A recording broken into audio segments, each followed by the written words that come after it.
Hello, everybody. Welcome back to another episode of Jesus Talks. I am your host, Ari. Today, I am very, very, very excited to be back with you guys. I know it's been a while since we've done recorded episodes. So I'm actually really honored to do this one because this has been a highly, highly requested one. And I'm actually very happy that we got to do this on my channel. So that's amazing. I know that we've been doing a lot of live streams, so I hope you guys can go back and listen to it. But this time, we're going to be hearing another testimony from one of the biggest voices right now in Catholicism, from probably one of the most top apologists. You guys have heard the name, you guys have seen the channel, you guys have seen the debates, the talks, the conversations.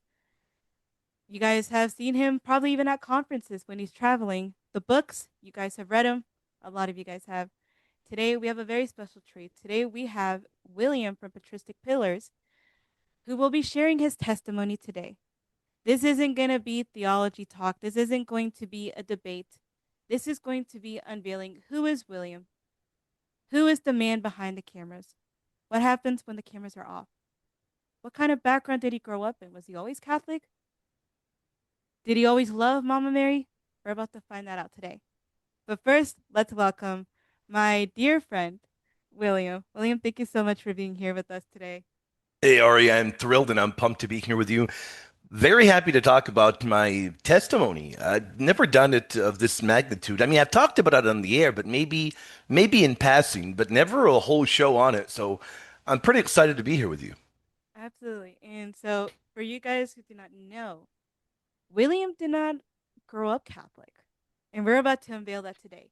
But first and foremost, what we would like to know is talk to us about your childhood, your home. What was your faith background?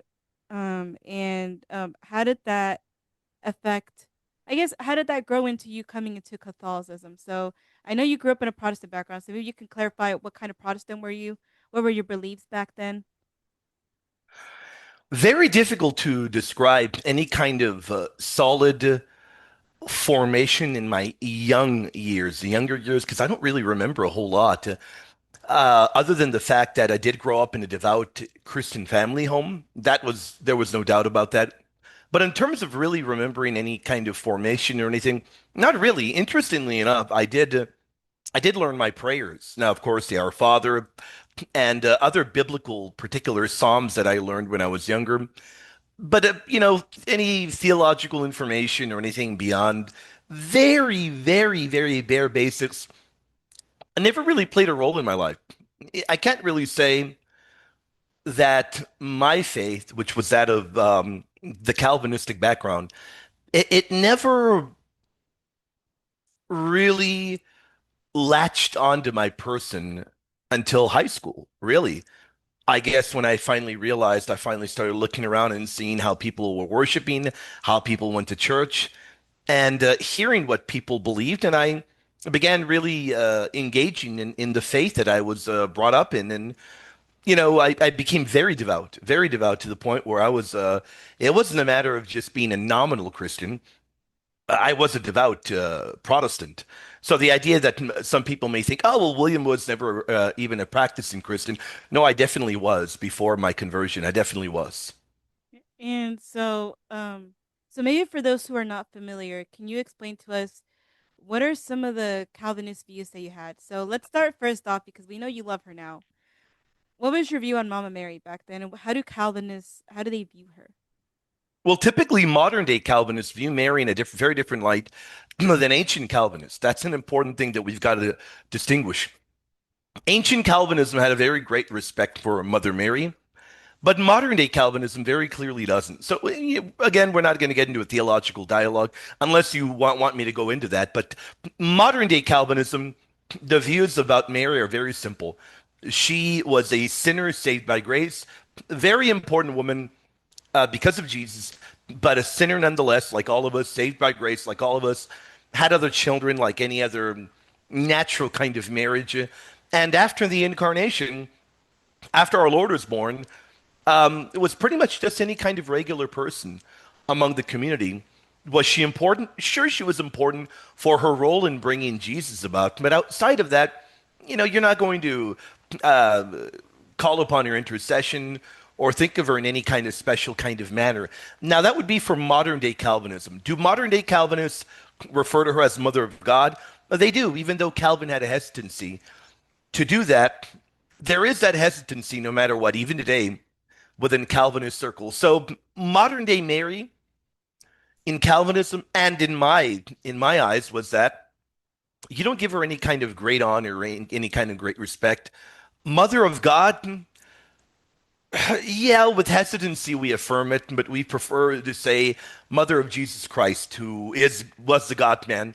But there's a hesitancy of calling her Mother of God, and there's a hesitancy. Well, there's not a hesitancy. There's a complete avoidance of giving her any kind of special honor or veneration. So that's how I viewed her, because that's how modern day Calvinists do. Which I know I don't want people coming back and saying, "Well, look, William, this is what Calvin and others believed early on." I'm very well aware of what Calvin and those that followed after him believed. I'm very well aware. In fact, as a former Calvinist, I am very well read in Calvin. I own all of his commentaries. I own them in physical copies right in that closet over there.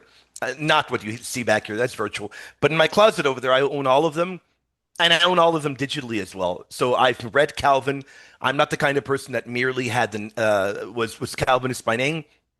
I've read his commentaries. I'm aware of what he taught. In fact, I'm very well aware of what later Calvinists, such as the great Turretin and others, taught, and I'm very well aware of the theology and his Institutes of Hellenic Theology. So I'm very, very well versed in it.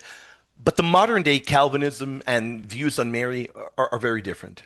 Okay. And so yeah, so to clarify, guys, we do not want people to misconstrue what he is saying. So I'm glad you Mhm. clarified that because we see a lot of that today. Oh yeah. Um, but yeah, so then what?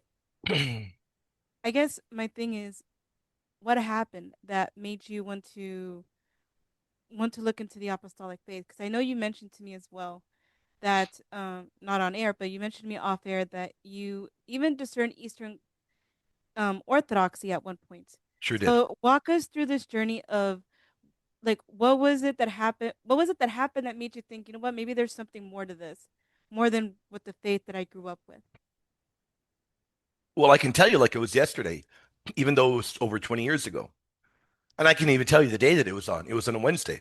I don't remember the exact date, but it was over 20 years ago. It was on a Wednesday. And I recall walking into an evangelical service, the service that I always walked into. But the day before, I had been watching the History Channel, where the History Channel was talking about, it was doing a video about Gnostic Gospels. So I enter into my Bible study and I ask my pastor, said, why don't we have those books in our Bible?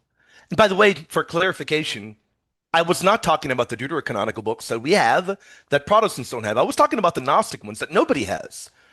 And my pastor was very ignorant, wholly ignorant. By the way, he's still my friend today. He may even watch this. He's on my Facebook friend list. We still communicate. And he still remains wholly ignorant even today. He's a friend of mine, so I can say that. Um, but I asked him, why don't we have those books in our Bible? And his answer was one of confusion, but his answer was a bad one. He said, well, the Catholics have them in their Bible, but we don't have them because the Catholics added them later. Now, that didn't really sound right to me, even though I wasn't Catholic. So I was kind of pressed more and more, and he couldn't give me an answer. And his words to me are probably the biggest nightmare ever for the Protestant world, because his words to me led me on a journey that would make me become Catholic. And his words were, go and study. Kind of like a dismissal. Should have never done that. He shouldn't have done that. But his words were to go and study. Well, that evening, Ari, man, you're bringing up memories that I hadn't thought of in a long time. That evening, that's crazy. So I remember this like it was yesterday, even though it was a long time ago. So that evening, I went to visit the house of a near and dear friend of mine, who, by the way, was a devout Catholic, but not very good at evangelizing. He was terrible, but he was a devout Catholic. His father was a professor, and his father had an enormous library, kind of like maybe half the size of Scott Hahn's. Dr. Hahn is my near and dear friend. If anybody's seen his library, they know what I'm talking about. But anyway, I walk into that enormous library, and on the wall there are a bunch of books, shockingly by the providence of God, on the canon. I'm like, whoa. I was just talking about this earlier with my pastor. So I see a lot of books, not only Catholic ones, but ones by Protestants. So I asked my friend, can I borrow them? I said, take whatever you need. So I grabbed a big chunk of about five of them, all of them in the canon. And I can tell you which ones they are today. The older edition of Lee Martin MacDonald, and it was an edition. The other ones I don't remember.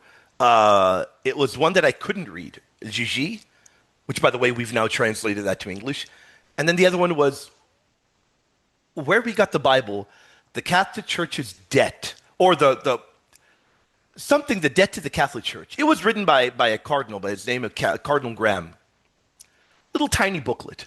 Anyway, he lent me all those books. I went home and I devoured them over the course of several days, just reading everything. And to my shock, well, not only was my pastor wrong about those Gnostic books, but to my shock, I found out that Bibles originally had those seven plus books that Protestants would later remove. And I never knew that. And so, of course, the shock to me was that you have Protestants admitting this too. And looking at the historical record, it was a shock to me.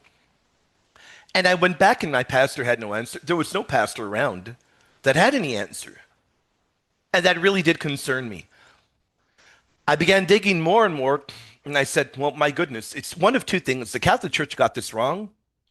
Um, well, it's going to be that. Either the Protestant churches got this wrong, or the Catholic Church got this wrong, and I am misreading everything, but all the evidence points to this. So after a little bit of time, I became convinced the canon, the Catholic Church, or the Orthodox Church got it right. But I began to dig into other issues. Because of that, one thing, the ball of yarn began to unravel. Other issues, justification, infant baptism, baptism regeneration, the sacraments, all of these things, I began to dive into the Bible and in the early church, and I began to study them. And eventually I got to the point after a lot of study that I realized I am at a crossroads, and I'm either going over here to Catholicism or I'm going over here to Eastern Orthodoxy. And I became really good friends with a few Catholic priests locally, not online, locally. And then I became very good friends with one of the top Eastern Orthodox scholars in the planet, Father Kleineberg, the Reverend Dr. Kleineberg. I remain near and dear friends with him to this day. And eventually I got to this point where I said, okay, we agree in a whole lot, but there's one area we don't agree on, and that is the papacy. And who better to ask than Father Kleineberg, who wrote a book, and he's got a whole massive section of the papacy. In fact, I'm going to shock you, the audience. You all are going to be shocked to hear this. One of our conversations we had over the phone about almost 20 years back, I recorded a piece of that conversation. And if you know how to search carefully, you'll find it on my YouTube. It's about 17 years old, that video. Wow, Yep. that's crazy. So during this process of you reading, studying, was there anybody else in your life that knew that you were looking into these things? Or did anybody try to stop you from looking at it? Nobody knew that I was looking very deeply into it. My friend that had loaned me those books didn't really think much of it. So nobody really knew what was going on in my life as I began diving in and diving in. And I think really when it all really clicked to me was when I picked up, funny enough, a few books written by non-believers. They weren't even believers. Can you believe that? And those shocked me. They were books written not even by a Catholic, not even by an Orthodox. These were non-believers that wrote books on the history of church councils. From a non-believer perspective, I got to study how did the early church live? How did it operate? And that is when I was able to make my decision when I saw right there, this is Catholicism. And it's from a non-believer who had nothing. By the way, he didn't present it positively, like, okay, well, God ordained this. No, he wasn't. These books weren't presented that way, but they were presenting the history to you, which showed every council had a pope. That was the head of the church. And ultimately, that model was a model that was lacking in orthodoxy. And when I would reach out to my dear friend, Father Kleineberg, and the more and more we dialogue, the more, in fact, we ended up debating a number of times. And he is a near and dear friend to me to this day. None of those debates were ever hostile. They were all always in a friendly manner. In fact, we debated the filioque, papacy. I don't even remember every topic, but they're all the time they've always been friendly. But ultimately, it was an issue of, okay, Catholicism was where I'm going to go. And the first person that ever knew was Father Cleanover, my Orthodox priest friend. Nobody knew before him. And it was a shocker when I did announce it to everybody else. Did you receive any um pushbacks from your family, from your friends when you finally decided, you know what, I'm gonna become Catholic? I think I lost about 90% of my friends. Oh wow. Yeah, about 90% of them cut me off. It was wild. I'll never forget. It was a matter of there was like a meeting, a big old meeting at a restaurant. And it was like a lynch party at that restaurant. I mean, I'm not even kidding, man. I'm there. And I was sat there and it was a matter of just pulverized William. Uh, you know, go at me and attack me and everything. But that wasn't good for them because they made me what I am today. Because maybe I didn't have the answers back then, but it put me on an obsessive journey to get the answers to be able to defend what I knew was true. And shortly after my conversion, well over 20 years ago now, uh, my longest friend in the apologetics world, a lot of people don't know, I became friends with Gary Machuda maybe a few months after that. And we've been very close. He's my oldest friend in the apologetics world, and probably one of my oldest friends in life, period. We became near and dear friends ever since then, uh, because what made me Catholic was the canon that got everything started. And of course, Gary loves the canon. That is his whole world. So I said, who would I reach out to? I ended up seeing a debate with Gary, and I'm watching the debate. I'm like, man, I like that guy. Maybe we can have conversations. I don't have any friends, man. I had nobody. I don't have friends. So I write that guy an email. I'm like, maybe he'll give me attention. Maybe he won't. The guy's one of the best. And I mean, humble Gary, man. I think within 24 hours, humble Gary replied to me, gave me his phone number, said, "Hey, let's become friends." Humble Gary, man. If only everybody could be as humble as him. And Ari, I think you can testify. That guy is a real gentleman. He's a real good Oh guy, my isn't he? goodness. He's this the sweetest man I've ever met in my entire life. He's incredible. Oh my goodness gracious. He's such a sweetheart. Like Yep. I love Gary. I always said this, like I would fight for Gary because Oh yeah, he's such a he's an angel. Like he really, really is. I If he agree. doesn't become a saint, I would be very shocked. Agreed. I agree with you. He's a sweetheart. So that started off your friendship with Gary. What about your family? Like, did you get any backlash from them when you told them, "Hey, I'm gonna become Catholic"? What about your pastor? I mean, how Oh. did they how did they react? Um, on the family end, big time backlash. That doesn't exist anymore because they're all Catholic now. Um, well, at least close family, clearly extended family remain heavily Protestant, but initially very bad backlash, and then of course from the pastor. Oh my goodness, a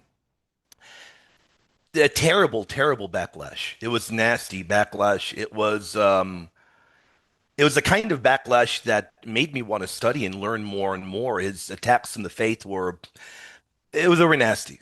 They were pretty nasty. It's to the point where he wanted to make it a point to try to attack and refute Catholicism the very best that he could. He didn't do a very good job of it, though. He didn't do a very good job of it at all. But it wasn't received favorably by him. And then I had another very near and dear friend. Unfortunately, we've more or less lost touch. But that was a tough situation too, because that near and dear friend, I mean, rightly so, I guess in his eyes, it was a betrayal for me because his father was a big time Protestant pastor. Not mine, but still a big time Protestant pastor. And then for me to leave Protestantism, um, I guess he didn't like that. I guess it didn't sit well for him. And our friendship dissolved. A lot of friendships dissolved. A lot of relationships dissolved. That was a reality that I had to accept if I was going to become Catholic. So okay. So then let's talk about orthodoxy. Yeah, So you said that it was between Catholicism and Orthodoxy. sure was. What about Orthodoxy made you even want to look in that direction? What was that process like? How long did you look into it? That one's a little hazy. It's going to be between 12 and 14 months. I'm going to go with the 14 months, probably a little bit longer. From what I remember, a little bit longer than a year. So for a lot of people that are struggling right now, I tell you, don't rush it. Take your time, study. If it took me that long, take your time. Don't rush it. What made me look that way? We share a lot in common. A lot. And when I began reading early church history, there was a ton that there was just in common. It was difficult. And I'm not going to lie to you. I think for a long time, I'm going to be straight honest, and I've probably never said this ever on the air. I think for a long time, I wanted it to be orthodoxy. I wanted it to be that because of the now today, orthodoxy has more eyes on it because of the online world. But back then, nobody knew what orthodoxy was. And because of that, it would have been less backlash, I felt. But I had to be honest. And by being honest and seeing where I was being led through my research and through my studies, it was Catholicism. But there was so much in common to where it wasn't merely a matter of, 1 week of studying or a month or 2 months of studying. It was a matter of really going in very, very deep. And this is an area where, and we can eventually get there. We can eventually get there. Nobody's ever gotten here, though. I'd be shocked if you're able to dig here to where I eventually arrived at a reason in theology when we were a team, myself, Michael Lofton, myself, and Eric Ibarra. Um, I don't want to say anything, just laughing at a show that was done. But anyway, one thing that brought us together was our past, where Eric had discerned orthodoxy for a long time. Michael had been Orthodox, and I had discerned it for a long time. That made us a very unique trio of individuals that could debate and defend the Catholic faith with a proficiency and knowledge of orthodoxy. But before we even rushed to get there, which is several years after my journey began, uh, the similarities led me to realize it's going to be one of two. It'll be Catholicism or Eastern Orthodoxy. No knock on Oriental Orthodoxy today. I have great honor and great respect for Oriental Orthodoxy, an incredible amount of honor. But Oriental Orthodoxy at that time, it was not on the table. It was Eastern or Catholicism. Not even a Syrian Church of the East either, right? To be very fair with you, I was not very well educated in the Assyrian Church of the East. I became educated about 5 years later, but they probably would not have even been near my list, and that even goes today. I think that I love them dearly, but very clearly, I don't think that they have. They've got a table they've got a seat at the table. They definitely got a seat at the table, but I don't think that they would be a viable choice. Okay. And then let's let's get into your conversion. Mhm. So, all right, so you did the studying. You decided, you know what, I'm going to become Catholic. What was the process like leading up to your conversion? Um did you have to get baptized in the church? Did you have to go to No, OCIA? What was that no, I process had like? a valid baptism. There was no need to do that. No, there was no need. RCIA, yeah, but there was no need to do rebaptism. What was the process? Very interesting. Because when I was a big time anti-Catholic, there was a priest that I had run into at the local gym, and I was a big time anti-Catholic at the time. And I ran into that guy, and I couldn't stand him just by seeing the Roman collar. I'm like, oh man, these freaking Catholics. I'm not even lying. I mean, he'll tell you to this day, I couldn't stand him. And I remember I ran into him. This is crazy how God's providence works. Ran into him at the gym, and he asked me for help in filling out the paper, and I refused to. Not even lying to you. I refused to. Now, that was a while before, probably maybe a year before I became Catholic. But he was such a kind priest. He told me, that's okay. If you ever want to come pray at the church, this is where I'm at. Whatever, go pound dust, Padre, is what I thought in my head. When I did make the decision to become Catholic, I went to look for him at the church he had told me about. And I went to look for him, and I remember going to the parish, knocking on the door, and he was out of town. I can remember it like it was yesterday. But like he's out of town. I'm like, all right, well, I sat in the back of the church. I waited for mass to start, and I just sat back there and I prayed the whole time. And I returned a week later, and he was back, and he remembered me. He remembered me. We spoke, and we began a great friendship that has endured to this day. It's endured to this day. Near and dear friend of mine, Father Jim. And yeah, went through the whole process with him. He must have really endured a lot. I used to wake that guy up at 12 or 1 in the morning sometimes with theological questions during the whole process. And I don't know why he never told me to go pound dirt. He never did. Would always answer them, would always help me. He was the very definition of a spiritual father to me. Very near and dear friend, and it played a great role in me coming to the faith the way I did. Oh man. What was that? What was that like praying in the church by yourself?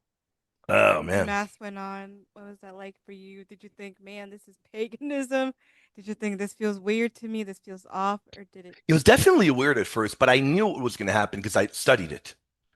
I had studied it, but nothing could prepare you for the beauty of it. I'll tell you that. Nothing could prepare you for the beauty of it.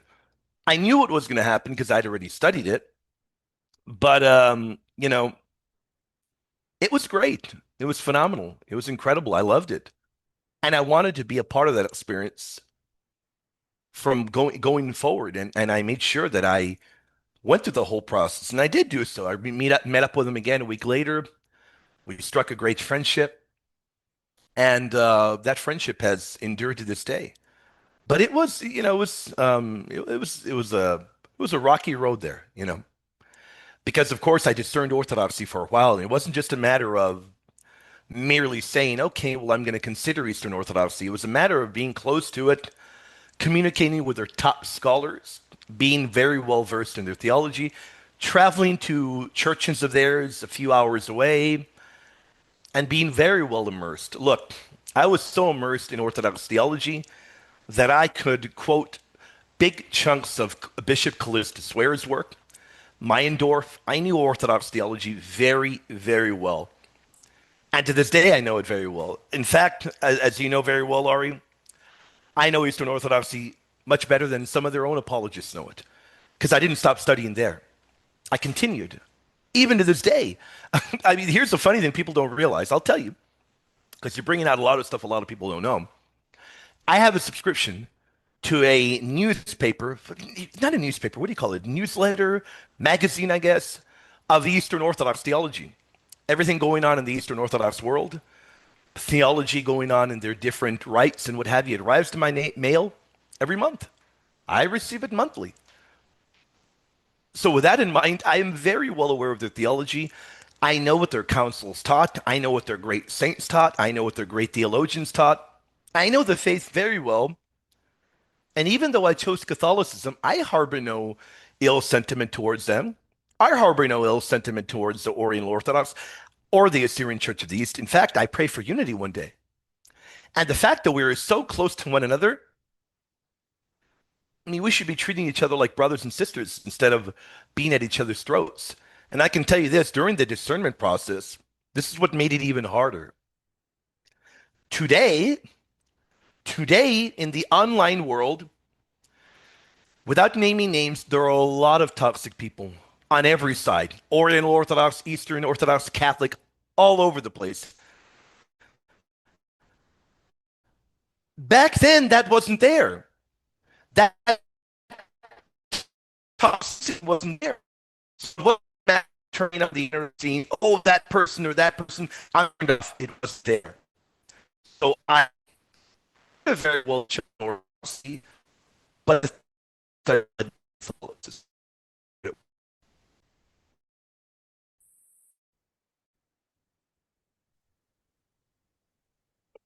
All right, guys. So, so we did talk about the Assyrian Church of the East. We talked about Eastern Orthodoxy.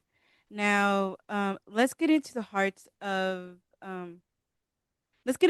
what made you want to do apologetics because so you finally got so we finally got the fact that like you got into the church. Now you didn't have to get rebaptized, but did you have to get like chrismated? Did you have to do like I first did. communion and all that? Oh yeah, I And sure did. what was the process like for that and finding godparents for that as well? Like was that hard for you? None of that was difficult.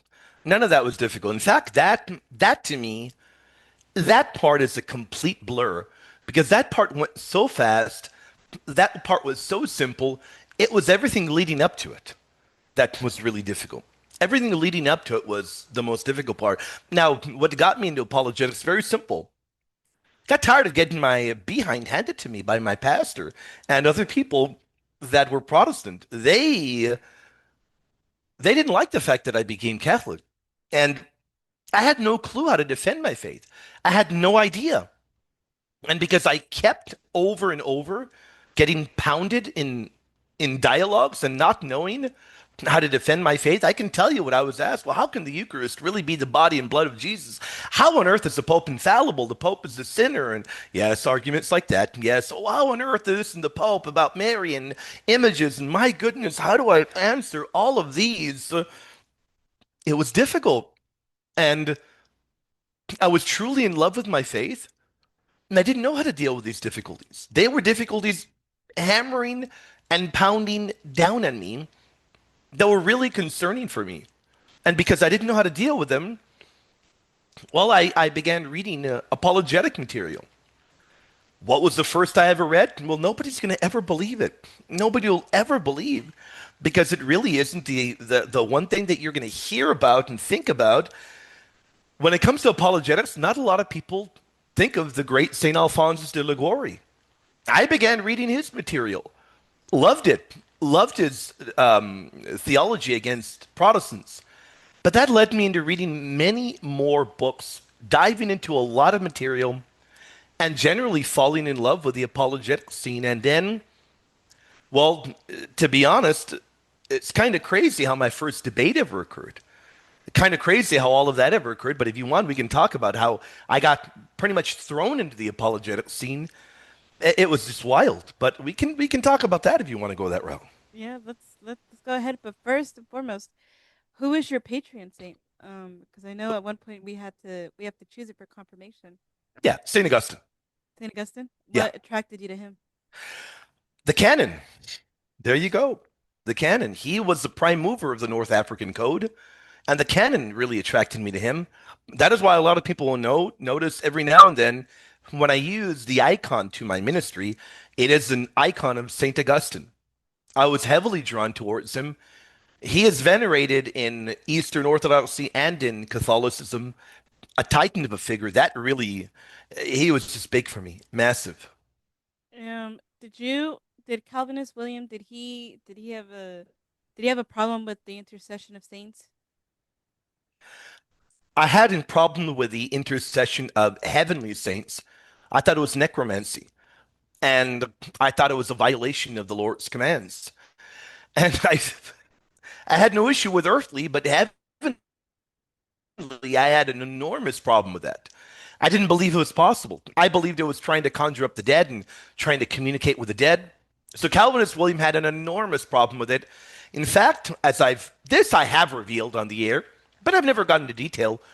But I'll say it again. After becoming Catholic, it took me a long time to ever ask for Mother Mary to pray for me. I was Catholic. I was convicted of the truth. I was already on board, and I said, I believe Catholicism is the fullness of the truth, but I see no point in praying to Mother Mary or any of the saints. I don't need to do it, and I don't want to do it. And I had that mentality for a while, Laurie, for maybe a couple of years. I had that hesitancy for a couple of years. Now, I don't have that at all today. I mean, I love praying to all the saints today, and I realize how important it is to do it and how biblically we're urged to do it. But back then, Calvinist William had a big problem with that, a big one. Um, what drew you to Mama Mary? I have to say, my love of Jesus, my love of Christology, I loved it, and I realized not a whole lot of Christology was being done. Now, my love of Mary grew over the years to the point where it is now, but eventually got to a point where I loved studying Christology. The great debates in the Bible after the biblical era, in the early fathers and beyond, and realizing what a focal point Mother Mary played in a lot of these debates where the heretics that hated our Lord hated her. I'm like, wow. And then realizing how all of the some of the major, I don't want people to nitpick my words, some of the major Old Testament prophecies. Actually, let me correct myself. I was right the first time. Every major Old Testament prophecy that included Mary in it included Jesus. Meaning in Isaiah 7, the virgin that will give birth, right there, it includes Christ there. Who's she giving birth to? Emmanuel, which is God with us. Genesis 3:15, the woman at enmity with the serpent will give birth to a child that will crush the head of the devil. Mother Mary united with her son. My love of Jesus made me realize, man, he would have chosen, would have crafted the most beautiful woman, and he would have had a great love for her. And he truly did. And my love of Mary slowly grew and grew to the point where one day I had been doing debates for a long time by now, Ari. I had been debating for a while. I don't know. I was doing about maybe 20, 30 debates a year on live radio, in person, on all kinds of topics. And one day I went to Mass. I said, Lord, do you want me to really focus on a certain area? And if you want me to focus in a certain area and dig into that area and become proficient in that area, show me where it is. And I think the Lord answered it and led me towards doing Mariology. Because every sign, I mean, the story is just wild how I became friends with Father Kappas, how we became near and dear friends. It's just everything pointed towards Mother Mary. The Lord led me in that direction. And today, I mean, I'm doing stuff bilingual defending Mother Mary. As far as I know, I don't think anybody has debated all of the Marian dogmas in English and in Spanish to this day yet. I'm sure people will do it later. So once you do it and once you're watching this video and you've done it already, I did it before you. But I don't think anybody's done it yet. So I'm happy about that. I'm happy about that right now, at least. Okay. So let's dive into how you got thrown into the apologetics world. Whew, So go man, ahead and walk us through that. YouTube had barely became a thing. YouTube barely became a thing, and I became acquainted with with Dr. James White. In fact, we went back and forth in many emails. Many emails. In fact, there's a very old debate between me and him on his radio show where Dr. White did so poorly he hung up on me. And that was a very green William Albrecht. Very green. I was a nobody. We went at it to where I pulverized him in the cannon to where he hung up on me in the show. But after that, I sent him so many messages, and YouTube was barely getting started, so there were hardly any channels at the time of theology. There were very few. James White's was one. My channel was one. There were very few. And I would do video after video calling him out, challenging him to debate. And then one day, I got an email from Turretin Fan, who, by the way, has been doing this as long as I have. Turretin Fan, for people that may not know, is his right-hand man. They're best buddies. And Turretin Fan and him had been part of the same ministry, I don't know, 30 years maybe, or 25 years. They've been part of the same ministry for ages. Turretin Fan wrote to me, he said, well, whereas James White is not going to debate you on the topic you want to debate, I will debate you, and I will get a moderator to do it. I can even tell you who the moderator was. Lane Chaplin. He no longer moderates, but he's a good friend of mine. He doesn't moderate anymore because the guy became a big-time superstar lawyer. But he's a good friend of mine to this day. But he moderated our first debate ever. And I got thrown into it and we debated, and it ended up being to where I would end up debating much more because after that, after a few of our debates, people saw them and they began reaching out to me. And in fact, I became a part of what used to be a very popular website called the Catholic Legate. It's gone now, but it was very popular back in the day.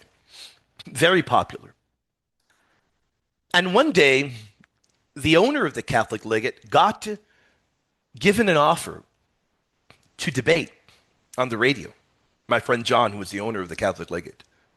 And John turned it down, but he told the radio host, I've got a guy that will debate.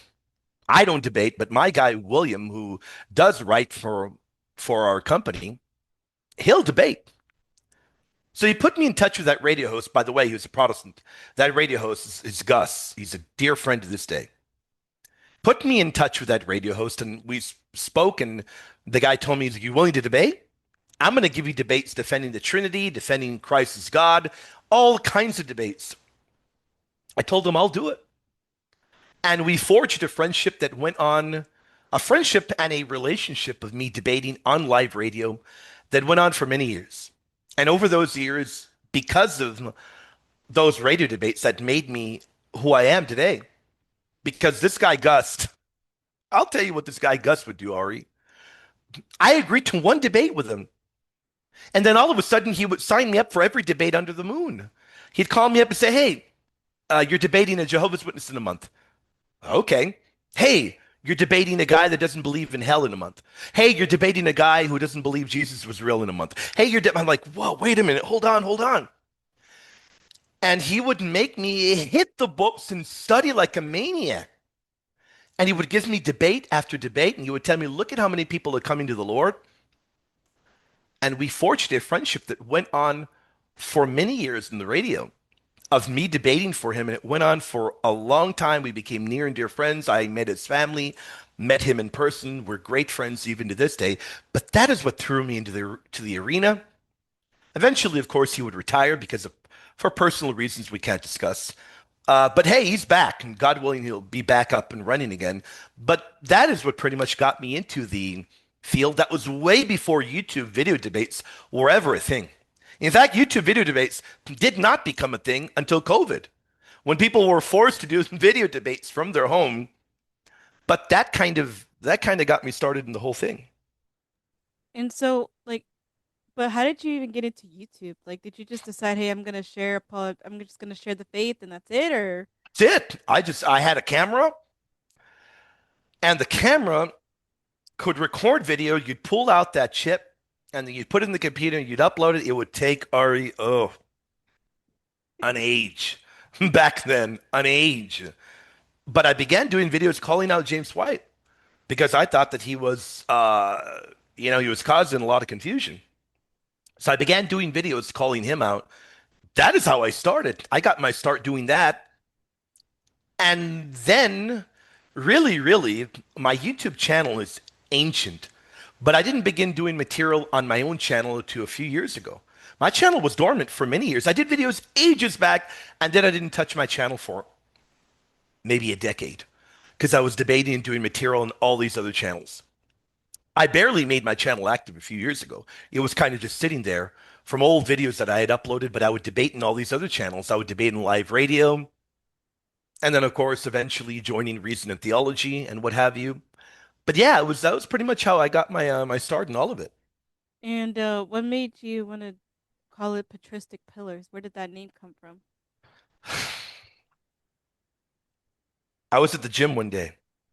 Of I was course. at the gym one day working out, and I was thinking, man, I gotta come up with a name for my ministry. What am I gonna name it? And then I was thinking, I was lifting. I'm like,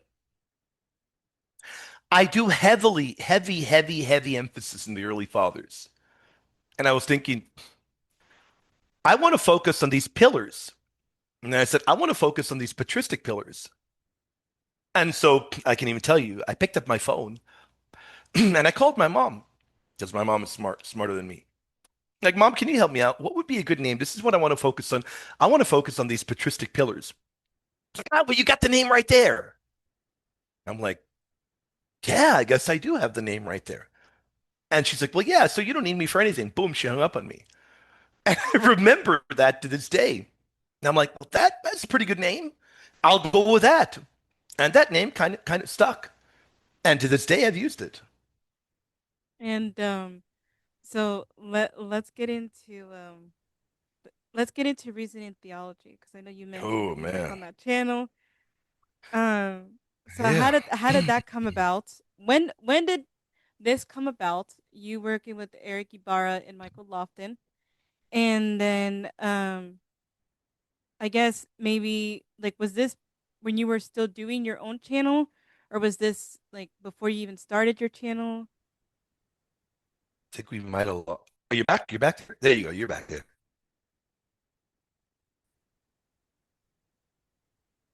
Okay, so yeah, so just let us know. How did your relationship with Michael Lofton and Eric Ibarra starts? Was this before or after you did your channel, and you know, what made it hit it off? I had done a lot of debating for Gus, Catholic radio debates. And one day Gus called me on the phone and man, it was a heartbreaker. I'll be honest with the audience. I've never told them this before. It was a big time heartbreaker because Gus called me. We had debated years on closing. And this is what I love doing. This is my passion. I couldn't believe it. You know, in my heart of hearts, I'm like, no way. That really, really did, it hit me hard, but I said, all right, Gus, I respect it. I love you and I hope you return one day. We did our final debate, and then Gus closed shop for personal reasons. Then a few months later, by the way, the Lord always has something greater in store for you. Do not ever underestimate the Lord. I get an email from a guy named Michael Lofton a few months later, and Michael's like, hey, you know what? Big fan of the work you've done, your debates and what have you. Would you like to come into my show and talk about purgatory? I'd love to, I told him. At the time, Reason and Theology was Michael Lofton, Eric Ibarra, and an Eastern Orthodox guy named Craig Trulia. There was those three. I got invited on. I did the show at Purgatory. It went very well received with the audience, and Michael reached out to me and said, I'd like to have you on more. And he said, in fact, I'd like to be your official debate moderator. I said, let's do it. And I slowly became integrated. I don't have my shirt, but I got it somewhere. Slowly became integrated into Reason and Theology to where, I became part of the team. It was four of us for a long time. It was Michael, it was Eric Ibarra, Craig Trulia, and myself. Now, there's a controversy on the whole Craig Trulia thing, but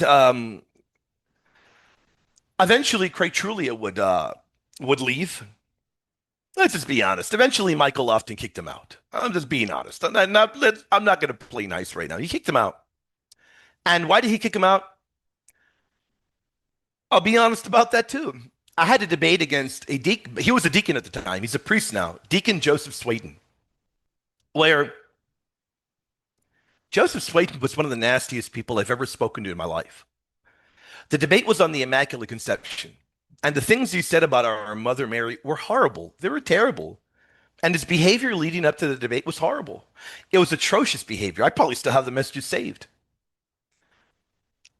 But I made it a point to that day to make it a point that he was not going to be a bully the way he was trying to be. The debate went very poorly for Deacon Swayden, incredibly poorly.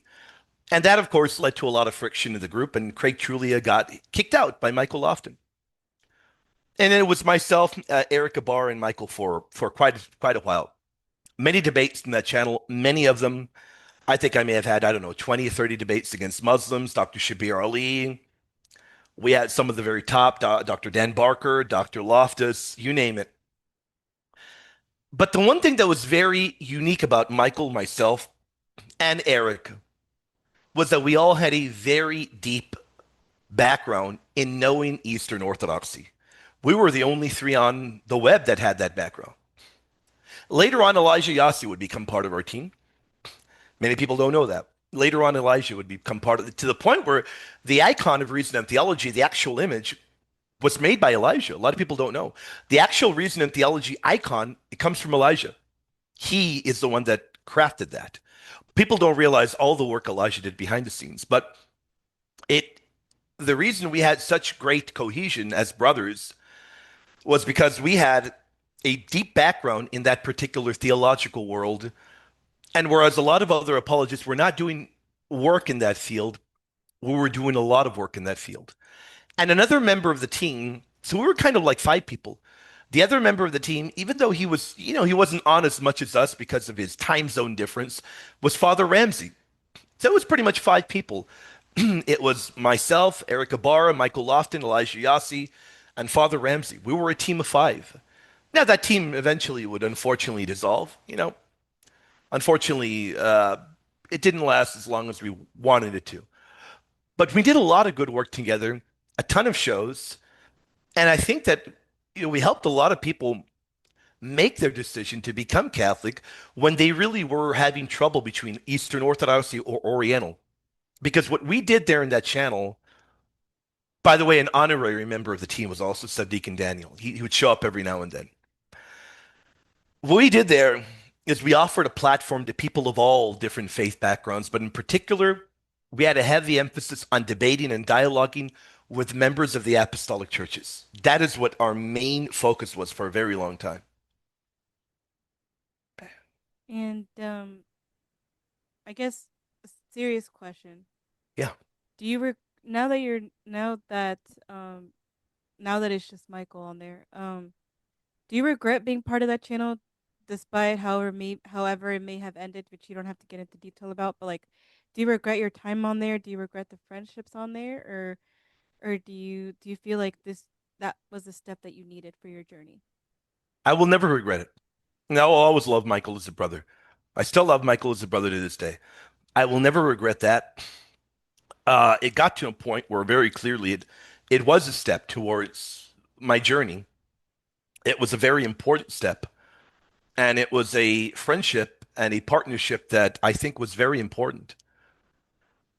I guess at times I may say that I might miss it. I guess the initial feeling of it, but I think that I enjoy what I'm doing a whole lot right now, a whole lot, and I love the collabs that I have. And who knows, maybe one day there'll be another collab with Michael Lofton in the area. Look, I remain good friends with Eric. I speak to him very often. In fact, I speak to everybody. Eric, Elijah, Father Ramsey. I haven't spoken to Michael in a minute, but I have nothing against Michael. I think the last time we spoke was maybe around, I don't know, a little bit before Christmas, I guess. I don't know, maybe 8 months or so. But I harbor no ill feelings towards Michael. In fact, we had a reunion show, I think about a year ago. And I think people expected many more. Unfortunately, many more didn't come from that for whatever reasons. But I pray for Michael very often. In fact, I flew out to Michael and I filmed there in his studio. I was the very first person to ever film there and to sign my name on the wall there in Michael's studio. So who knows? Maybe one day I'll visit that studio again and put another signature there next to the other ones. I won't rule that out. All right, and then let's get into the story that I know people definitely want to hear. Now we know that you're not the only one behind Patristic Pillars. We know that you also have the incredible Father Kappas, who is literally a legend. And I'm saying this smiling because I love Father Kappas, and William knows this. I have a huge love and respect for him. And so let us know, how did that friendship begin, and what led you guys to doing work together, not just on Patristic Pillars, but you guys came out with several books. So walk us through that. It wasn't always easy. And I'll tell you, and Father will confirm it. He's confirmed it on the air one time. He alluded to it, but it wasn't always easy. Now, I'll tell you this part that I've never said before. When I had prayed to the Lord, guide me. Where do you want me? The Lord pointed me towards Mariology. But I wasn't very well versed on Mother Mary in the Eastern tradition. I was very well versed in the Western, not in the Eastern. It is just such a wild story, Ari, that I'd moved into a new home, and I was going to my old home to get big old box full of books that I had. I mean, you're going to be shocked at this. You're going to be stunned. So I go into my old home, and I begin filling up this big old carton of books. I had just prayed to the Lord. Everything was showing me I need to defend Mariology more, Mother Mary, get deeper into it. And you're going to be stunned at this, but I begin filling this carton up, and the carton slips out of my hand. It falls to the ground, and a book falls out of that carton. I'm not even lying. In fact, I can show the receipts in my Amazon. So I grab the book from the ground and I pick it up. This isn't the book, by the way. I might have the book right here. Hold on. Let me see. Funny enough, that'd be wild if I've got it right here. Hold on. Hmm. Well, I will be. I have the actual book right here because I was pulled it out the other day. This is wild. I have the actual book right here. As I spill everything all over myself, I have the book right here. Hold on. I got it right here. No It's way. beat up out of its mind. You can see it is just a tortured book. Look at it. Look at that. Wow. Yeah, it's a tortured book. It is you can tell how it's been through purgatory and back. Can you tell us what the title of the book is and who wrote it? Father Coppes wrote it. What's the title? The Immaculate Conception. There it is. Wow. It was the first book he ever wrote many moons ago. But hold on. I had no recollection of ever purchasing it. I don't even know why I bought it, but it was on my shelf. And apparently I had bought it 8 years before. No idea. And I remember when I found it, I went to Amazon and I looked in my purchase history and it was there. I don't know why on earth I bought it, Ari. No clue. But I must have bought it and threw it in the shelf. Never read it. Bought it and tossed it in the shelf. It must have been one of those days where I'm just looking for theology books and ordering anything. I used to do that a lot. But anyway, it falls down and I grab it. And I'm like, whoa, I'm debating this topic in 4 months, I thought. And I'm looking at it. I'm like, wait a minute. It is a book all about Eastern theology on Mary. But there's also in the book a way to contact Father Coppes.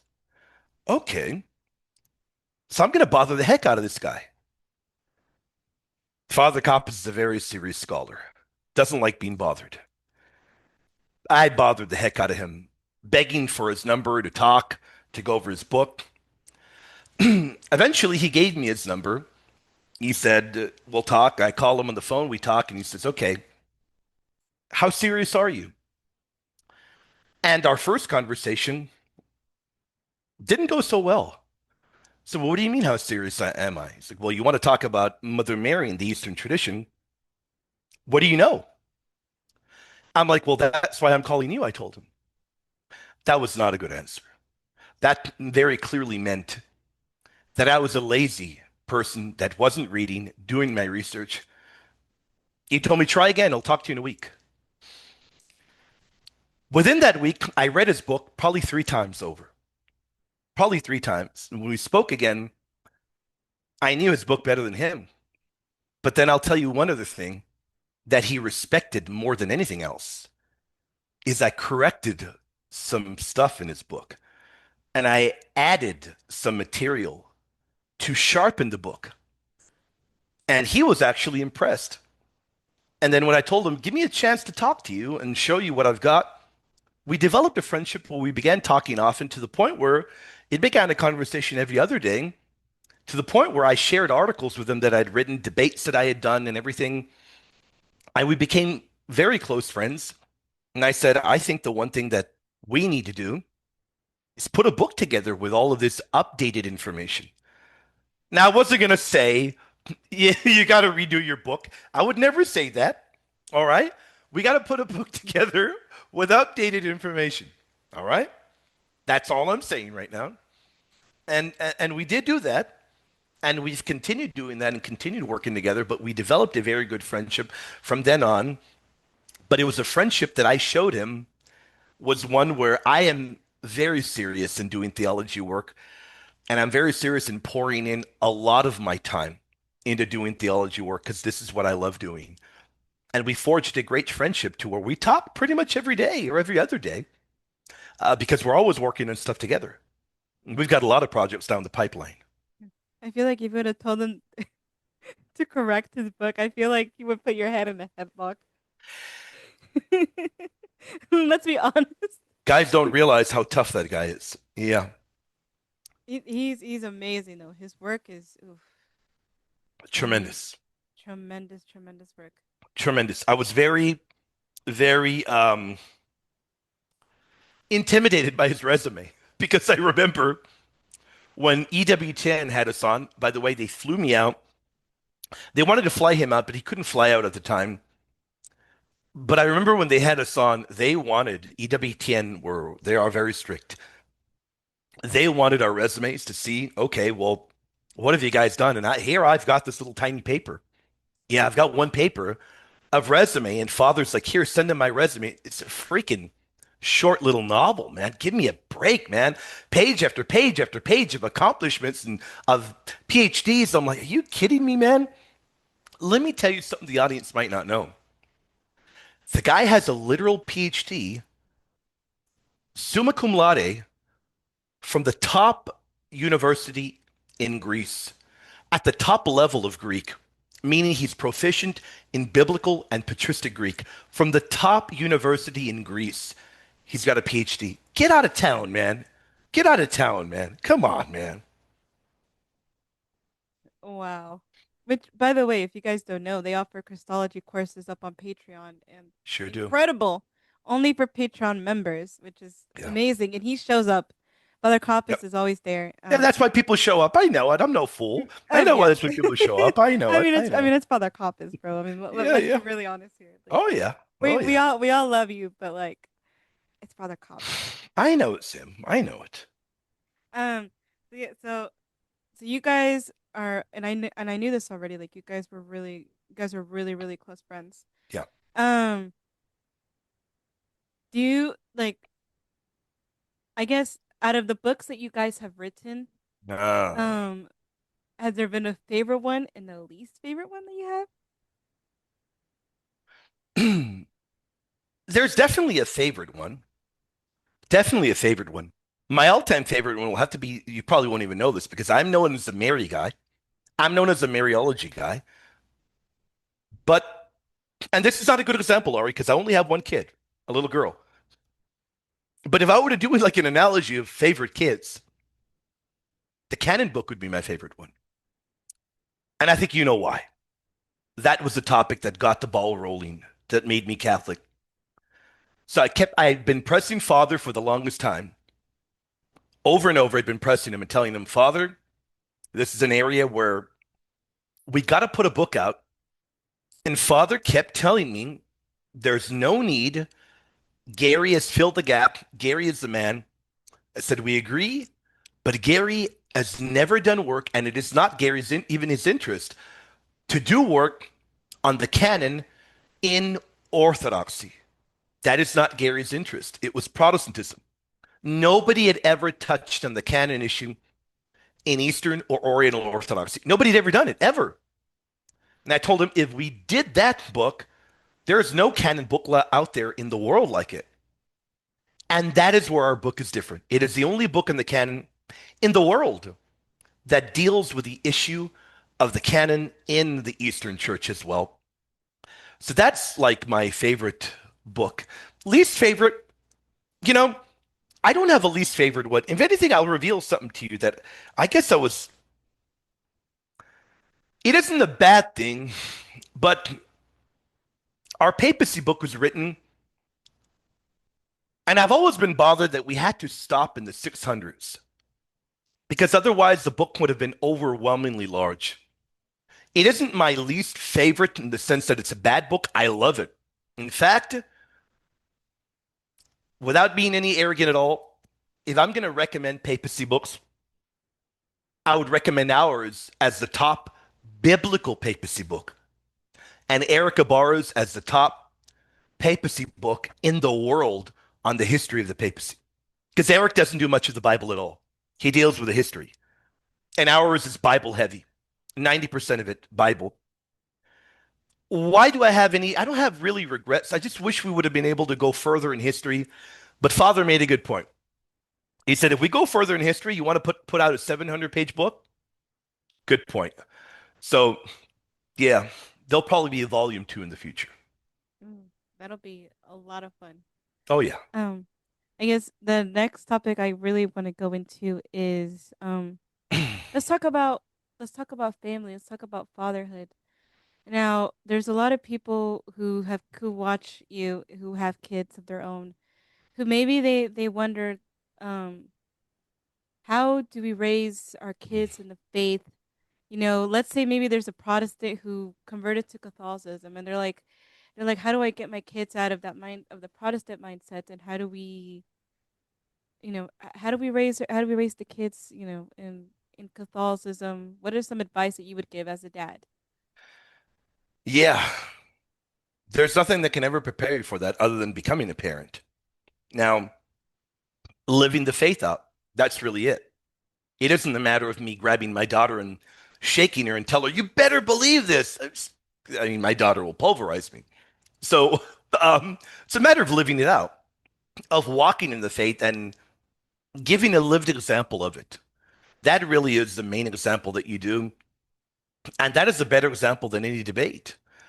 And it really has transformed me a lot because everything I do it with her in focus. I do it with her in mind, including building up my ministry. I do it with her in mind. I want to support, I want to help her. I want her to grow in the faith. I want her to learn her faith. I want her to know her faith. So, yeah, I mean, I guess the best thing that I can say is nothing can really prepare you for it until you do truly become a parent. Then your life really does change because it's a matter of making sure that your child is formed well in the faith and grows well in the faith. Now, it's not always easy. I can tell you it's not always easy because my daughter, a lot of the times, it will be a kicking and screaming challenge to drag her to catechism. Oh, bad. It will not always be easy. But of course, it's always worth it in the end. My daughter's very special. My daughter is incredibly special, but it isn't always easy because, she has some certain issues there which she's got to deal with. Yeah, and sometimes she's not always in the mood to get there.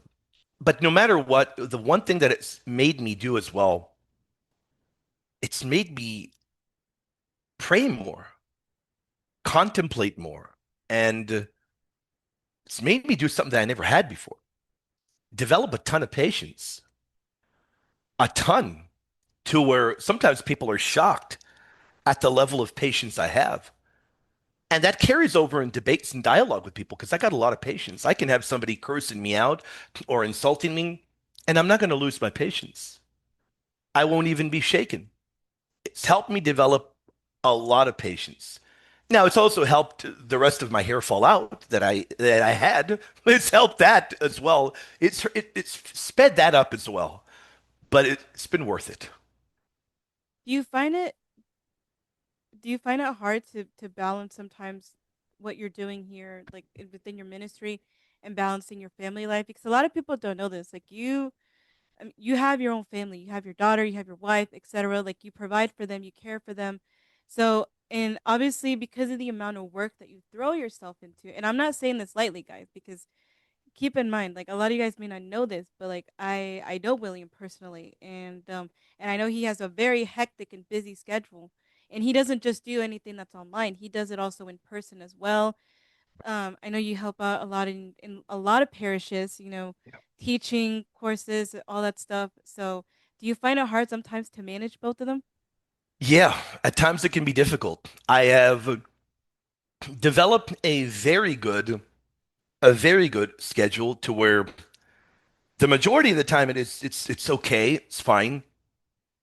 But it really there's no way to manage my daughter's feelings, and sometimes she needs more time and more attention than usual. And if she needs more time and more attention than usual, well then my schedule changes.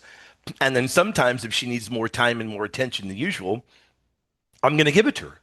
And that might mean me staying up to 2 or 3 in the morning to finish work that normally I would have finished earlier. But at times it can get difficult. Thank the good Lord I have been able to do it.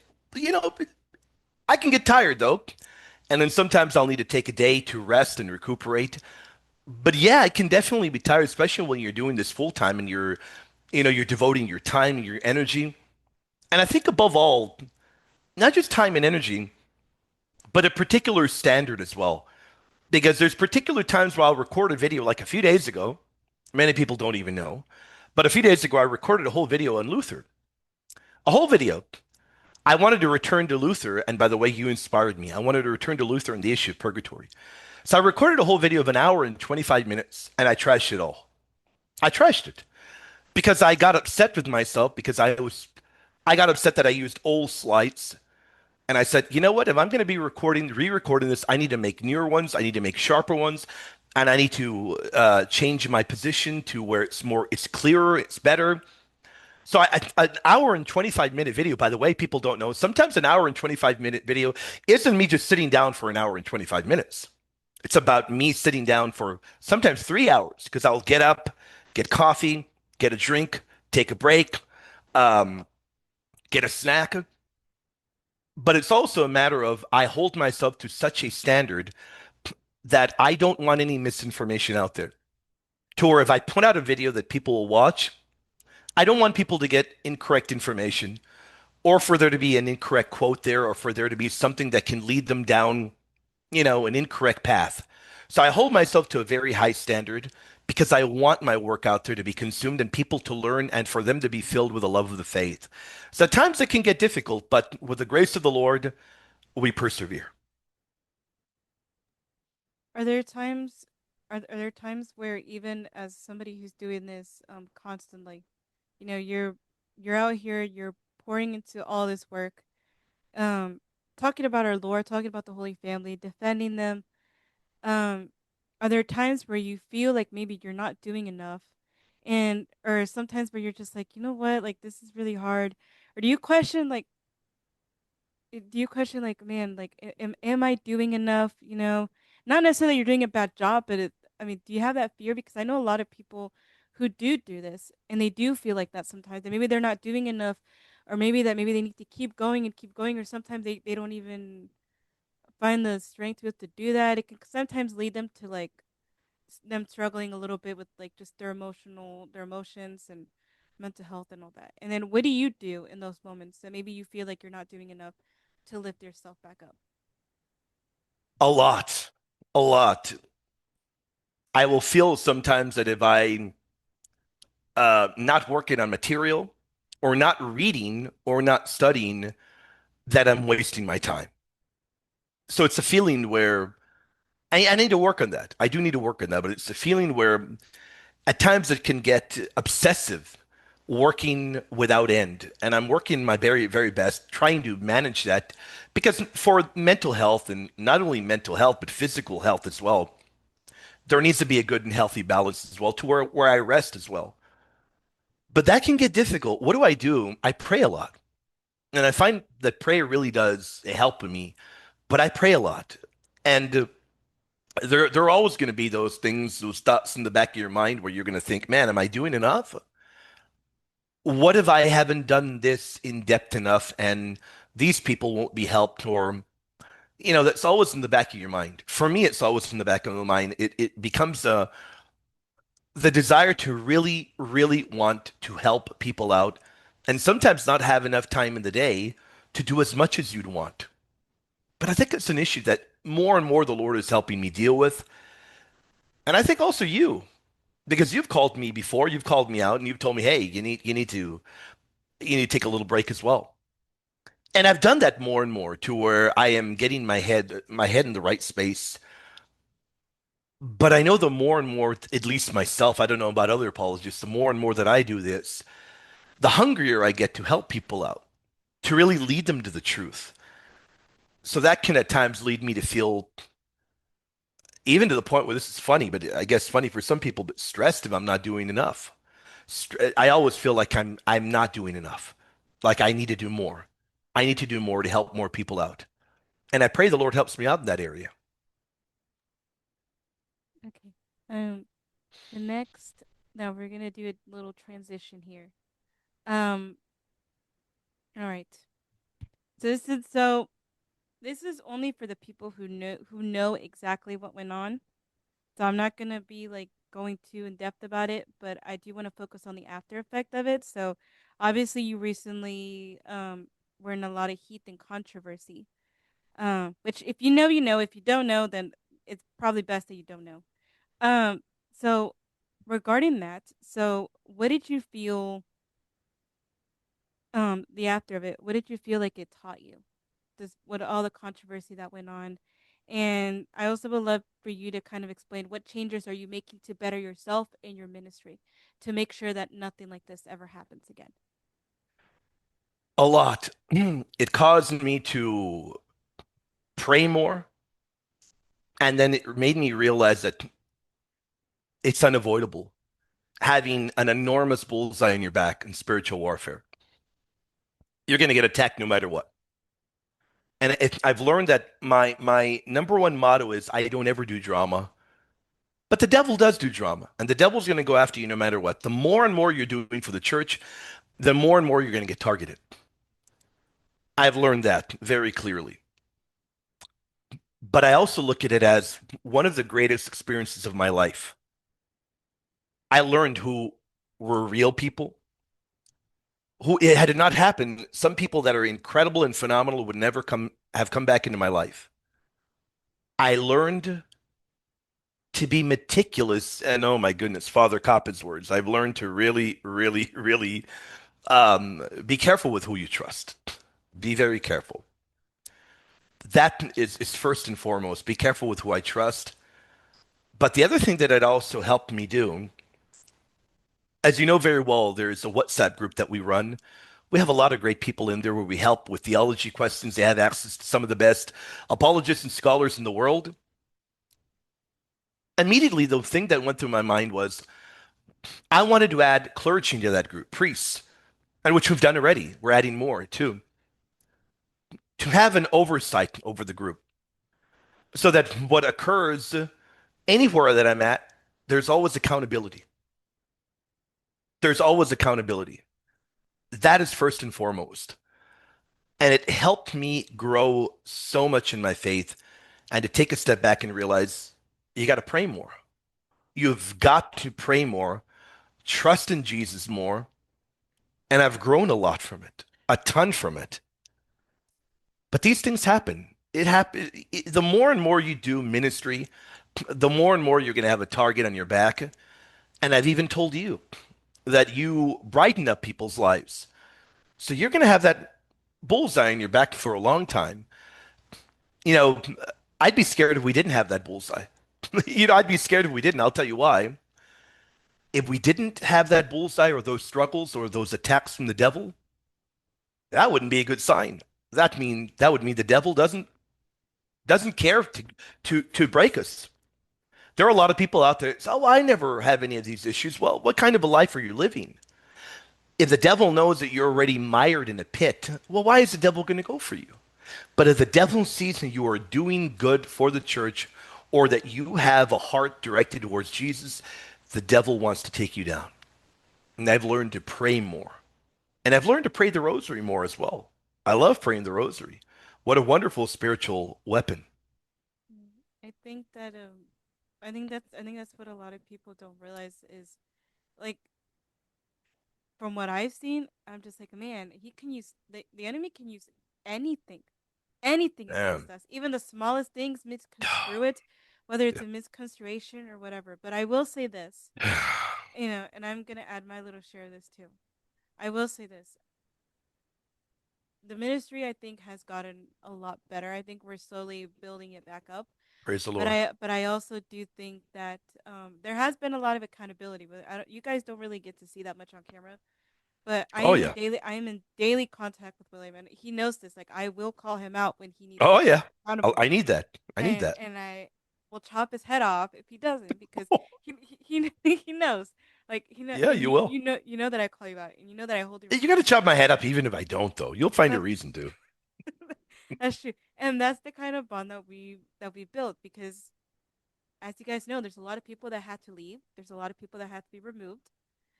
Yep. Um, New people have taken certain spots. I've taken over his editorial spot now. Thank God. Um, Obviously, there's a lot of people that don't agree with it. 'Cause there's a lot of people that don't like me because of certain things that I did, and I don't blame them for it, you know. But I think we learn and we grow from it. We admit our mistakes, and I think that's what both of us have done. Yep. I think that's honestly, I think that's why our even our friendship, I think that's why it's grown so much, Better is than ever. because of that. And one of the things I did say, and I even said this on air, one of the things I will do is always make sure that we both hold each other accountable. So that means Yep. that if I do something wrong and I'm screwing up, William can come to me and he can hold me accountable for it, even if it may hurt my feelings for a little bit, or I will threaten to quit like for the millionth time. But we'll do Yep. that. And the same thing with him. Even if he may get his feelings hurt and he'll be like, "No, Ari, you're wrong." And I'll be like, "No, you're wrong, dude." Like, and he knows that. Yep. And that's what's important is we're holding each other accountable. We're making those changes. So I will say that and I'm not saying this lightly, but I am really proud of the way that we've been handling a lot of these different things. The way that the group of people that we have now, it's wow. Isn't that incredible? It's a beautiful thing because I'm just like My goodness, man. I never thought that a That we fresh could get start the is what we group needed. like that. Yeah, that I guess that's the word. Fresh start, really. I think the Lord granted us a fresh start, a fresh But the start, group is better than ever before. I mean, I don't know what to say. I pray, I thank the Lord. I thank the Lord. and I thank Him for that too because it's. I mean, I'm learning so much. Like the amount of support we got so many incredible people We do. in the group that it's wow. Like the way that we're all focused on bettering this ministry, helping out other people, helping each other out, Amen. the way we have each other's backs, guys. This is I'm not even gonna lie. Like there are zero fights happening in this WhatsApp group, zero bullying. We're all so like We used to have a fight every day, Ari. Oh my goodness. There was a fight there every day, man. I would literally wake up stressed, like, oh, what is going on today? But I mean, we have that group running incredibly well. We've got incredible, multiple clergy members, more coming, great conversations daily. The group is the way we had originally envisioned it and the way that it wasn't, but look at what it took to get that. That's fine. We've gotten rid of a lot of very bad individuals, which, by the way, will never be coming back. Thank the good Lord for that. Thank the good Lord for that. we pray for them. We pray that they All the repent time. from every single Always. time. Like guys, like even in this last rosary stream, we've been adding them into it as well because it's Yep. even if because here's the thing, even if we know that they cause certain harm or certain damage, we always will pray that we ourselves become better each and every day, but also for their Oh, yeah. soul as well, because Amen. you don't know what these people are actually living through. We don't know what caused them to do what they did. You don't. We have zero clue. Only the Lord knows, and we pray for them. We pray for their repentance. We pray for us that we continue to walk in humility. And Yep. if the Lord needs to strike us and be like, "Hey, get your head in the game. You're losing focus on what's happening," Yep. then so be it. We do that. We hold each other accountable. We have a great. I honestly like, and I even told William this. Like, it makes me so happy waking up in the morning, get to be on the groups, and like I get love to it. converse with everybody. Like everybody's like, you know, like those are my brothers and those are my sisters. That's what it feels Yeah. like. That's what it should have been from the very beginning. And you've Because we even got a live. goat in that group. Yeah, I do. Shout out to James Tay. Shout out to We you, love bro. James. We love We James. love you, but we are We never love him. doing a 3 hour prayer stream again, bro. Like, Oh, it was like 3.5 hours, man. Oh, man. I know my ADHD cannot hold off that long. Um, Oh, man. but yeah, shout out to those amazing people. So if there's anybody out there that's watching this and they're like, you know what, yeah, I was part of the people that left, you know, and maybe you're like, maybe I should give it another chance. I say go for it. Give it, give us one more chance. You know what? Not even us. Give, just give the group in general. Give it a chance. Come back, and if you don't like it, you're always free to leave. We don't hold Yep. anybody. We don't tell anybody to. They're not forced to stay there. But I will say Agreed. we are building a very strong community now. We are building it to be a healthier place. Even in the live chats, even Oh, in the yeah. live streams, we have incredible moderators now that like they're some of the best. Like I love each and every single one of them, I agree. and I mean I think the chats have even been a lot healthier too. So Way healthier. Way healthier. No toxicity. Way, way, way healthier. and so it's been great. And like honestly, like none of that is us guys. Like this is all because we really, really have been praying about this. We really try to make Yep. every decision with prayer, with discernment. We're not Amen. perfect. We're bound to make more mistakes. Let's just hope it doesn't end up the way that it was before. But like, No, it we're, won't. It we're won't. No, it won't. It won't. It won't. It won't. It won't. No. but I will say that, and that is something that I'm vouching for, and I can vouch that William has grown a lot as an individual, as a person. I've been seeing that. Again, we're Oh someone yeah. who does talk a lot. Like he can say that too. Like we talk almost every single day, Yep. and we're talking constantly about the ministry, how to better it, and even just holding each other accountable. And he's right. I do clock him for the fact that he overworks himself sometimes. And there's a lot of Yep. times where I'm like, I will literally go pound down your door if you don't rest, I know. I know. because I'm like, you've been up for And how I've many taken your hours? advice a lot of the times. I have. He's I've been taken a lot listening. of the times. I have. His listening has gotten better, guys. So, you It know. has. Okay. All right, all right. So, enough about that. Let's go into the last thing, which would be questions that people have sent in. All All right. right. So, Cool. some people sent in some questions. I know some of them we have discussed, but you can summarize again for us if you need to. Sure. Um, this comes from our brother B Mitch. And Mitch, by the way, Mitch. I don't want people to think I'm saying a bad word on here. Because Oh. because his username does not help. But Yep. Yep. Yep. beat Mitch with an M. He says when it he says when encouraging advice would you give to someone who converted to the Catholic faith from Protestantism and now feels overwhelmed, especially having to unlearn years of reading scripture through a Protestant lens. My advice would be to be patient. Our Lord calls us to be patient. That would be my number one advice. And if it took me a while to unlearn, I wouldn't be worried. You're going to get there. You'll get to the point where you'll have such a knowledge and a grasp of where you were and what you believed in before that you will never want to ever return to that again.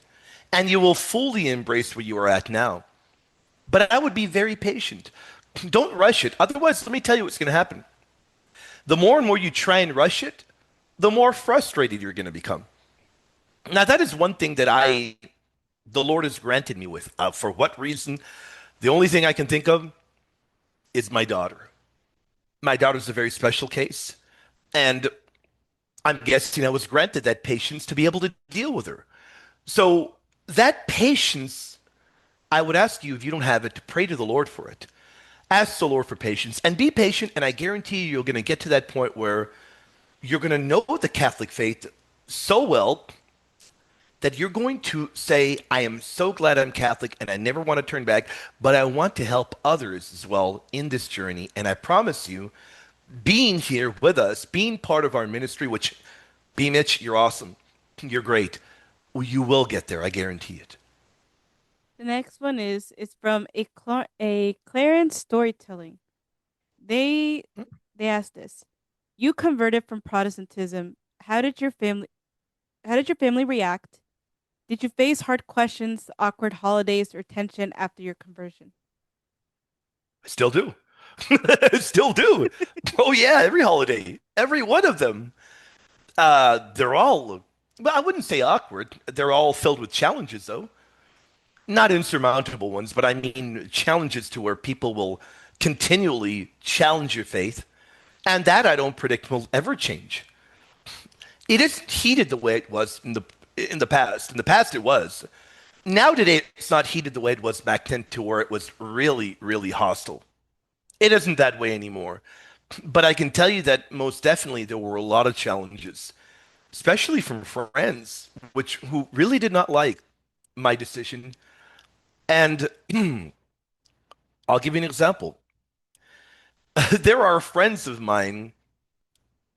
Well, I don't know if you can call them friends anymore, but they were friends of mine who, throughout the years, have continued following my work and have wished for no more than for me to get pulverized in a debate. I'm not even joking with you. There are still friends from back in the day that will leave a message and they'll say, okay, you're facing the sky. Good luck. In fact, I got an overwhelming amount of messages years ago, before debating Dr. Michael Brown, But people thought I was going to get pulverized. And well, I guess you're going to have to wait for another day for that. But with that being said, there are still old friends of mine that are very anti-Catholic. That is just something that you got to reckon with. My best advice is live out the faith, be an example.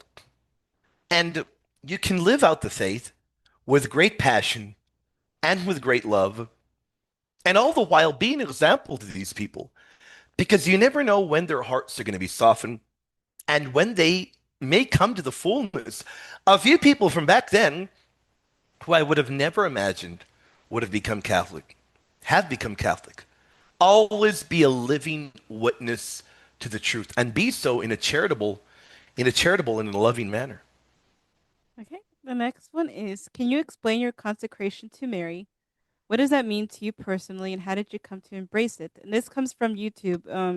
CB7841. They didn't have a name on there, so but that was their username. Yeah. Now, that means a lot to me. That means entrusting my ministry to Mother Mary.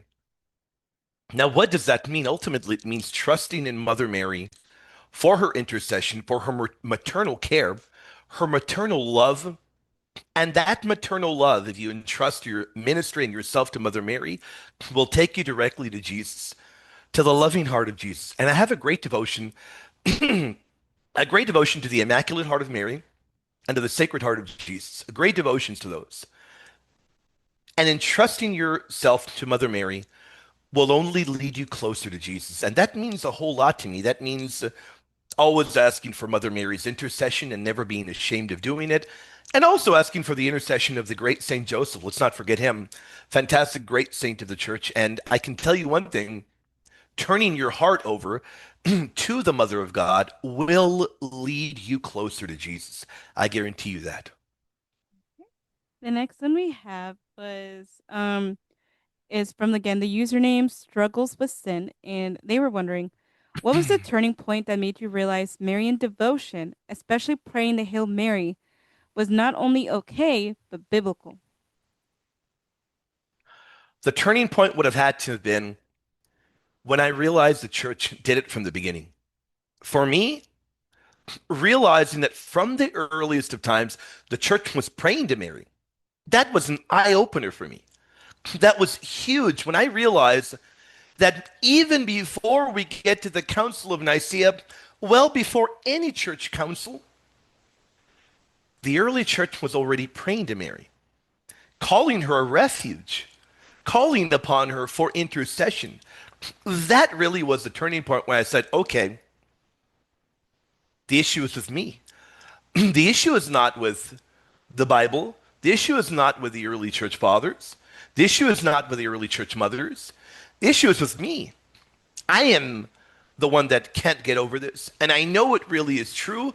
And I said, Lord, I trust in you. You will soften my heart in this area and you will lead me further, deeper into the truth. But realizing how the early church lived and practiced the faith, that really was a turning point for me because from the earliest of times, there was a very, very heavy devotion towards Mary. And by the earliest of times, I mean right there in the early centuries. Number one, there's clear evidence of devotion to Mary, and Mary is Queen of Heaven and Mother of the Church in Revelation 12. We're talking towards the latter part of the first century. And then we go into the early second century. You've got the Proto-Evangelium of James, St. Clement of Alexandria. So you already have devotion to Mother Mary in every century of church history. And that to me really was a turning point. And then the next one is from Alan. He's wondering, have you ever had any supernatural experiences that strengthen your faith? And how has your wife, children, and upbringing shaped your journey in ministry? I have, I have, and it is something I never talked about on the air before, ever. And I can't believe that I'm actually going to talk about it. I won't say which debate. I'm not going to say the debate. But it was the night before a debate. It was the night before a debate. And it was a very big debate. Mm. And it was an area where I felt, man, I might be a little bit overmatched here. And it isn't a matter of going into a debate with a mentality of winning. Now, that is on my mind, but the goal is to convert people and to bring Jesus to people. So, on your mind, you always realize if I do poorly, how will people be affected? That is primarily the most important thing, not a matter of, oh, I want to crush him. No, you want to win because you want to show the gospel to the world. So, I felt a little bit overmatched. I had studied, but in my brain, it wouldn't click. It just wouldn't click the biblical verses and the early church fathers. And there was an experience I had that night, the night before the debate. Can you believe that? The night before the debate, to where I went to bed, and in the middle of the night, I woke up, and I was lying down there in bed. I was lying down there in bed, and every verse that I had struggled learning, and every early church father writing that I struggled understanding, there was a voice in my head going over all of them, and I was being filled with a knowledge of what they meant. To this day, I cannot explain it. To this day, I cannot explain it. Wow. But that's never happened to me before in my life. But every verse that I struggle with, and it was a matter of me just being awake and it was going through my head and I was learning them and I woke up with such a deep knowledge of those verses and of everything that I was struggling with. Well, needless to say, by the grace of the Lord, the debate went very well. It went very well, thanks be to God. But that was definitely not normal. That was not from me. And that was probably one of the most powerful experiences that I've ever undergone. It's an experience that I've never ever spoken of on the air before in my life until now. Wow. Um, the last one is from Dave. We went through a lot of Dave's questions actually already, but there's one Wow. that we have not. So, Dave, I hope you don't take offense to it, but like we went because a lot of them was about Calvinism, and we actually did answer that earlier. Is that Um, Dave Baldwin? it's from our theology group. He's from our theology group. I think Dave Baldwin. I love that guy. Yeah. But one question we did not go over was why do you think Calvinism attracts so many serious Bible students? And he's also wondering, and how long did it take to get a 46-inch biceps? I told him to stop lying, but the last part. Well, to get as big as I got, it took me a long time. I began lifting when I was 18, but I have not stopped. In fact, my dedication to lifting is like my dedication to doing theology. I don't ever take more than one day off in a month. In a month. And that one day I take off because Father Coppers will throw a plate in my head if I don't rest. But since I've been 18 years old, the most I've ever taken off in a row has been 2 days. And I was forced to because it was when my mother was hospitalized. But it's just dedication. I'm 100% natural, never taken anything. In fact, I see in the groups of people that lift, people take protein supplements. I don't even do that. I get all of my protein from real food. I don't take any supplements. Um, well, I do, but vitamins and what have you. But in terms of protein supplements, don't take any of them. Just a matter of lifting, being dedicated. And hey, I'll tell you right now, my advice for you, lift and be dedicated, and you will outwork people that do the enhancement stuff. And you'll be able to do it longer because when they begin to break down because those drugs were in their bodies, you'll continue doing it. I've seen guys in the gym that were twice my size because they were on gear. The gear eventually messes with your heart and you got to get off it. And now those guys, I see them still in the gym, and boy, are they tiny. Boy, are they tiny because they didn't build it the right way. Stick to the right way, and you'll be in the game for a long time if you love doing it. If you love doing it. The other advice was the other question, why are so many people attracted to Calvinism? Man, I'm not defending Calvinism at all. I believe it's from the pit of hell. But Calvinism has a robust theological system to where within Calvinism, there are catechisms. They do look at the early church fathers, even though they misrepresent them. And Calvinism does attempt to present a robust theological system that tries to hijack our early church fathers. So Calvinism is a notch above many other Protestant faith traditions in that they have a robust system that is pretty good at misleading people. Okay. All right then. Guys, thank you so much for watching. Thank you guys so much for staying here this far. William, thank you so much for coming on here. It was an honor to get to do this. This is the first in-depth interview that we've ever done in regards to William's testimony. It's never even been done online. Never been Again, he's done. mentioned it briefly, which is incredible. Um, but Never been done. yeah, so I I had a never lot of wanted to do it. I never wanted to do it. Because even at one point, and I hope the audience never notices that, at a few points I got emotional.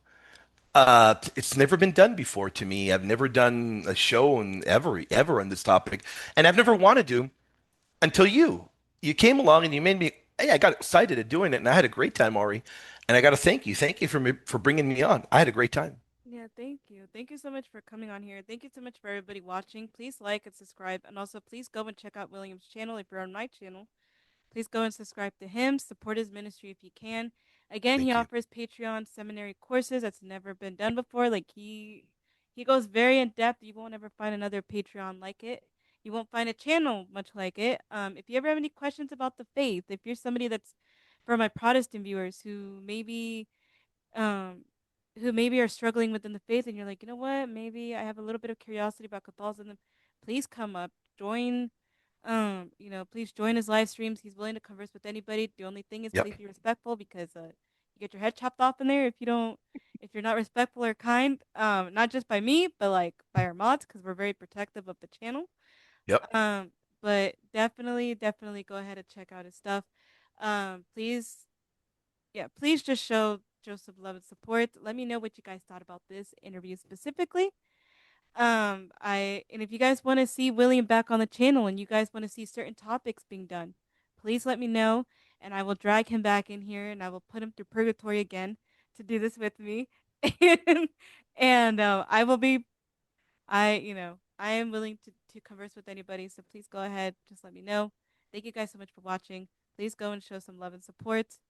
And any last words, William? People, if you have not subscribed here to Ari's channel, definitely do so because by the time you're watching this, I will have shared this as well in the community post of mine where I hope people come from my channel to watch it. So if you haven't subbed yet, make sure you do sub, hit like as well, and support everything that Ari is doing. She's doing great, great conversations. And hey, she is my goated editor as well. So you're going to find her a lot over there on my channel, including having her coming up a lot. She has incredible questions that are bilingual, and we'll be doing a lot more material together if you all want it. But you got to let us know down below. Did you enjoy it, and do you want us to do more material? Yeah, thank you guys so much for watching. May the Holy Family cover you and bless you. And to all my Protestants out there, I'm praying for each and every single one of you guys. I hope that this conversation was encouraging and you guys got to get to know him a little better because we see him debate and talk and all these different things, but we never get to hear the real story about who he is as a person. So I hope we all got to learn something, and I hope we all take something out of this interview as well. So thank you guys so much. God bless you guys, and up until next time.